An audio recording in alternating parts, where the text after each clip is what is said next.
And welcome to another episode of the WealthRabbit podcast. I'm Charles. And I'm Jason. And thank you for joining us. Today we're going to talk about employer and employee contributions, maximizing matches, ways to grow your savings. So, in a previous episode, you talked about just the value of starting early, how so much of it is just, just the power of compound. You don't want to turn interest over 55 time. and be like, oh, shit, I have no money Right. to retire, and I want to retire in 2 years. That's going to be tough. Yeah. I've never really heard somebody who's like, I really wish I hadn't put so much in my earlier years. I've never heard anybody say that. Yeah. I've never heard somebody say, oh, I wish I had just slowed down. I should have put less in. I put too much into retirement. Right. And now I'm screwed. I've got too much money in my retirement account. We've talked about that a little bit. Most of the time, an employer is going to do some sort of a match if you're going to have one of these types of plans. So at minimum, you want to do that. Yeah. Anything beyond that, is there a calculation you give people on what they can, on how to determine what's a proper amount to put in? Is it just kind of like based on your budget, based on what you can afford to invest at the moment? And how would you define that? Like, obviously anything you put in to this, you want to be able, it's money you don't need now. Yeah. So you need, if you're serious about retirement, which all of our bad buddies are, of course. They're so serious. First, you need to do a budget, and you need to figure out and basically you do a goal-based retirement plan. So let's just say, hey, Charles, you're tired of this job. You're like, God, being a podcast host sucks. I got 2 more years left. I need this much money. So I want to retire when I'm 50. You're not 48, but I'm just making up a thing. I want to retire when I'm 50. I need this amount of money. How am I going to get there? So let's start with that. And then let's figure out, okay, how do we get there? And if you're 25 and you want to retire when you're 50 and you need this much money, right? We got to figure out how much money you have to put in. And it doesn't have to be just retirement. I mean, you can do it in a brokerage account too. Right. But the benefit of retirement is you get tax-free growth. And like Roth, you don't have to pay tax when you take out, or you get tax deduction now. So there's benefits to both, like we talked on our last episode. So that's kind of the first thing.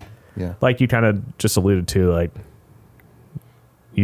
no one's ever put too much money in one of these accounts. Right. So like the maximum limits are always a good goal. Right.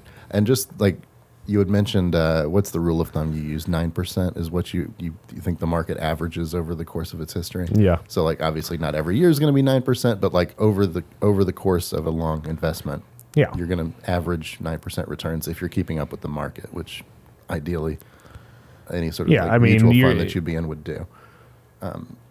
Different mutual funds, or what we have you in WealthRabbit, are ETFs, just are lower costs that track different parts of the market. Right. You want to be diversified. Right. Like the market is diversified. Like if you just put yourself in an S&P 500 fund, that's what you're going to do. But at WealthRabbit, we put you in different stuff that tracks different parts of the market.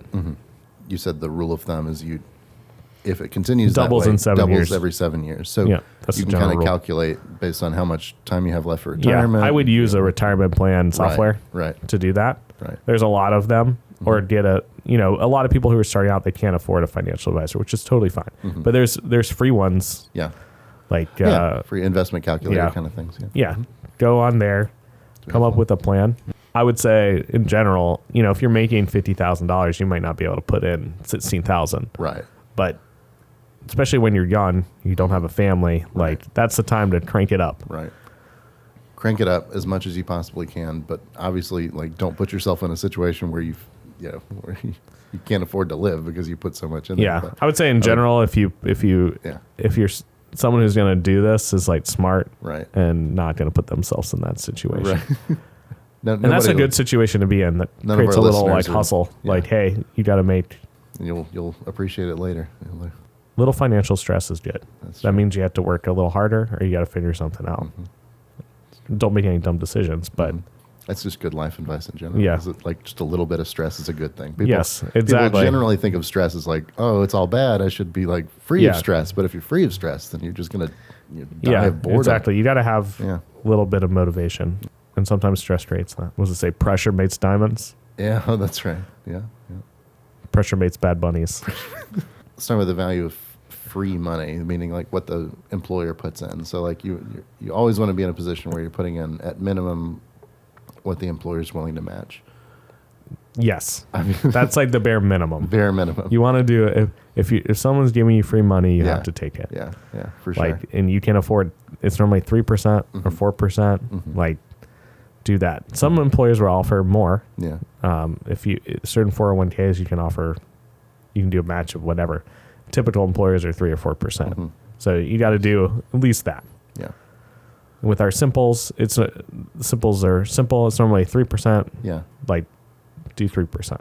Yeah, and we've talked about before that how like I think people hear whatever the match is and they think, oh, that's what I should put in, but that's like that's the minimum you should put in. That's the minimum. That's not what you should put in necessarily. Correct. Yep. Do the minimum of 3%, but do as much as you can until you max out. And the max out is not a percentage; it's a dollar amount. Right. So the IRS allows you to put in $16,500. Once, like the payroll software will calculate that. So if you do 20%, once you hit that $16,500, it's going to match you out. And if you're real cool, if you're really cool, and some of our bad monies are this cool, you can crank it up at the beginning of the year so you get your money invested in the market. Oh. So you can do 100%. Sometimes the plan won't allow 100%, but let's just say 90%. You could do 90% max out in the first couple months, or maybe even less than that, and then let it ride and then you just got all this money in the market, making more money. Interesting. Okay, so kind of instead of theory, okay, because by default they're kind of set up by what you call dollar cost averaging or something, where you're dollar cost averaging is you're putting the same amount every time throughout the year. Yeah, you don't want to time the market. Right, exactly, because nobody can time the market. I mean, people say they can time the market, but they're liars. Yes. Those people are liars. We don't trust those people. The same people. If you look up like investment advisors, and we are investment advisors, so I can make fun of these people, like less than 2% beat the market. Right. Like, so what does that mean? It's like, hey, there's so much complexity. Like you can get lucky. Like you can just pick some stocks that do very well. Right. That's not really our model. It's like, hey, put it in there.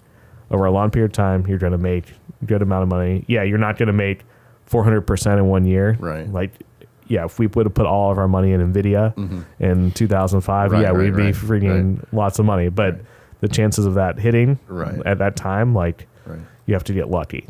Like, we're not investing in the market is in a way gambling, but we want to mitigate that risk as much as we can. Right. We're trying to make, we're trying to track the market, different parts of the market.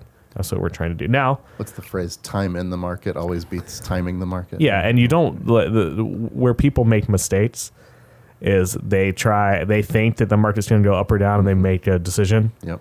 Like before an election, they think who's going to win, then they take all their money in or put all their money out, or the market goes down 10%, they take all their money out. Like that's the time you should be investing. Yep.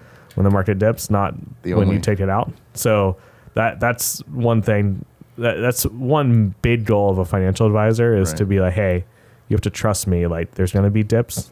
It's going to go up. It's going to go down. Yep. Like you have to stay the course. Because the worst thing you can do is take it out. Right. I've seen clients do that, and I've never seen it work out. Right. The only person that gets hurt in a roller coaster is the one who gets off in the middle of the ride. Yeah, exactly. Right. Yeah, don't try and undo your seatbelt and get out. It's not going to work out for you. I don't think this is going to go very well. Yeah. It's definitely not going to go well if you jump out this year. Now, for employers, talking about the benefits of offering this as it relates to kind of your tax advantages that businesses have by offering a 401k or IRA. And then just the general, goodwill that it creates and the sort of retention and. Yeah, there's two main reasons why you set up a retirement account. One is for the owners of the company to defer money into a retirement account, so that saves on taxes. Right. Or, put in a Roth, gross tax free. The other is for the employees, so you can maintain good employees, offer a benefit to them, help them save for retirement. So that's why 99% of people set up plans. And that's why we design WealthRabbit. And that's what we like a lot of the times when we're consulting our clients as a CPA, we figure out what their main goal is it they just want to offer something for the employees and they don't really care about themselves, or they're like, hey, we're making a lot of money, we need to defer as much as we can for a tax saving plan. And then we'll kind of figure out based on those questions whether we want to do a 401k, defined benefit plan, simple IRA. That's what we're working on. But what's cool about the Simples and why we created this from a CPA perspective is like the Simple, it used to be the 401ks like where you could defer a lot more into the 401ks than the Simples. Well, that's just like change, and you couldn't do a Roth in a Simple. Now that's like all changed. So the Simple, it's 16,500 and it's 20 for the mats for Simple, and then it's 23,000 for a 401k. So we're only, what was that, 7,500 difference? Yeah. Did I do the math right? 6,500. So it's not that much difference, and for a lot of the employers, a Simple's much more cost effective. So it's a lot cheaper to set up a plan and maintain a plan. You don't have to do 5,500. That's a filing with the IRS every year. So for a lot of employers now, like a Simple is a great option, and WealthRabbit makes it easy for you to set that up. That's why we created it. For businesses who are considering offering something like this, how would they get started with WealthRabbit? Can you start fresh with WealthRabbit, or can you transfer over current if you have a simple IRA right now? You can transfer it. So if you already have a Simple, you can transfer it over right away. And the benefits of that is we've got the automated platform, we've got good investments, and we'll help you transition it all over. So you can do that any time of the year. If you're brand new, you just want to start a new Simple, you can do that basically any time of the year up till October 1st for the current year. If you started your company, after a certain date, you can do it past October 1st. But in general, you have till October 1st. And that's the same thing with a Safe Harbor 401k. It's the same date. So you can transfer it over. You can start anew. Or if you we're kind of coming up to the end of the year, a lot of people are like, hey, I want to start it next year. You can also do that at WealthRabbit. You can say, hey, I want to start my plan January 1st of the next year. All Simples are calendar year plans. So they have to be run on a calendar year. Even if you start mid-year, 401ks don't have to be that, but they're mostly on a calendar year plan too. And I would say, we consult. We're happy to do a little consulting as like a platform. We can't really give you tax advice. So I would consult with your tax advisor to see what plan's right for you. But we're happy to answer any questions you have and kind of guide you and what we think is best, and hopefully get you using WealthRabbit. Fantastic. Which I would say is a dynamite software. Well, it's been a pleasure. Thank you for all the information, Jason. Oh, it's always an honor. Information, Jason. Yeah. Okay. And thank you, Bad Bunnies, as always. Send your questions. Hey, yeah, if you have questions out there. Support at WealthRabbit.com. Support at WealthRabbit. Send them over to us. Send them in. We'll read them. Thank you.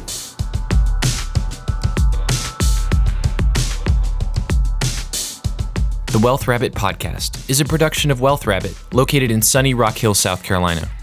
WealthRabbit is the first digitized platform designed to make simple IRA management effortless. We're on a mission to empower small businesses to invest in their team's financial future without the headaches. No hidden fees, no complicated processes, just retirement planning made simple. Go to wealthrabbit.com now to learn more. The views and opinions expressed on the WealthRabbit podcast are those of the guests and do not necessarily reflect or state the opinions of WealthRabbit. Comments and remarks on this podcast should not be construed as tax, legal, or other investment advice. Please consult your tax, legal, or investment professional. All investments involve risk. Past performance does not guarantee future results, including the risk of loss. Investments are not FDIC insured.